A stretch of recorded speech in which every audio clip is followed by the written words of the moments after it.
Merhaba arkadaşlar, hoş geldiniz. Bugün sizlere örgü anlatımı yapmayacağım. Örülmüş hazır çok kolay bir yeleğin sadece nasıl yapıldığını anlatacağım. Çünkü çok basit, örerek göstermeme hiç gerek yok. Şimdi şöyle anlatayım. Şu şekilde etek ucunu göstereyim. Alan dar olduğu için maalesef böyle yapmak zorundayız. Şimdi şu şekilde dikmedim henüz bunu. Ön parçalar bu şekilde. Alt kısmımız Selanik örgüden oluşuyor. Bu şekilde gördüğünüz gibi. Yalancı Selanik. Şöyle yakından göstereyim. Bakın. Yalancı Selanik muhtemelen çoğu insan biliyordur zaten. Arka kısmımız 95 ilmekle başladım.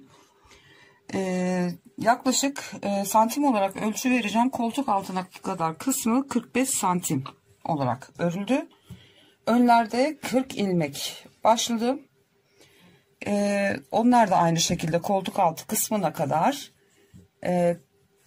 45 santim ördüm. Yalancı Selanik olarak. Ve bunda kol kesme, koltuk altı kesme, yaka kesimi yok. Neden yok? Onu anlatayım. İşin kolay kısmı bu zaten. Şimdi Selanik örgüsü biliyorsunuz bir ters bir düz örgü örüyoruz. Sadece düz ilmeği bir alt ilmekten batarak yapıyoruz. Bunda da bu şekilde ön parçaları ve arka parçasını ördüm. Arka kalça kısmı şu kısmı şöyle göstereyim. Önleri alalım. Şu kalça kısmına gelen yer 52 santim oldu. Bunu da belirtmiş olayım. Önleri hemen bir ölçerek size söyleyeyim ne kadar olduğunu.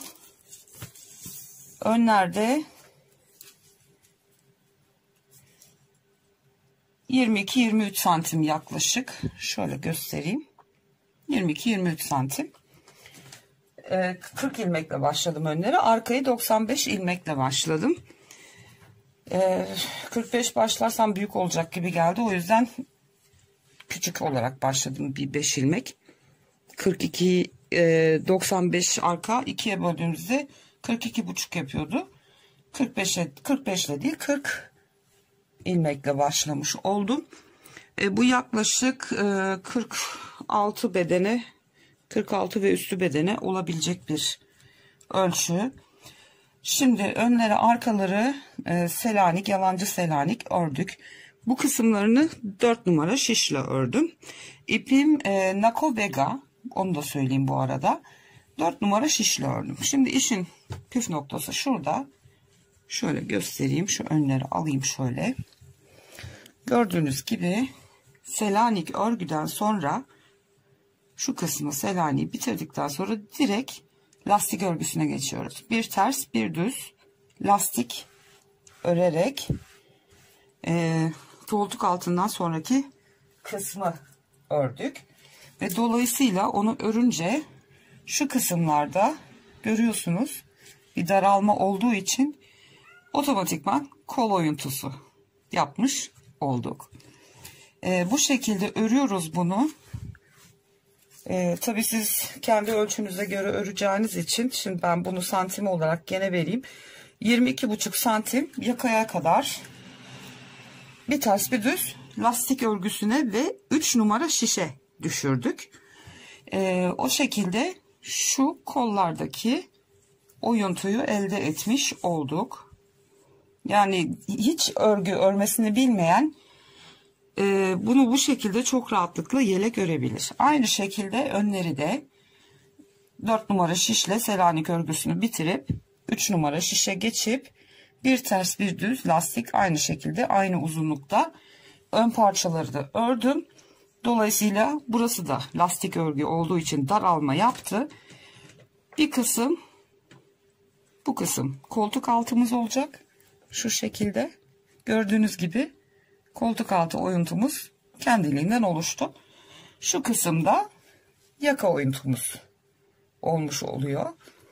Şu şekilde düzeltirsem bu da arkadaki ense oyuntumuz olacak. Bu tarafta koltuk altı, burası da ön yaka. Şuraya brit öreceğim ve uzun tahta düğme dikeceğim. Bu şekilde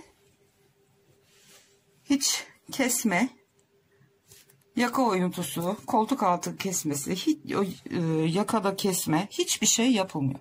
Sadece gövde kısmını kendi ölçünüze göre ilmeklerle başlayacaksınız.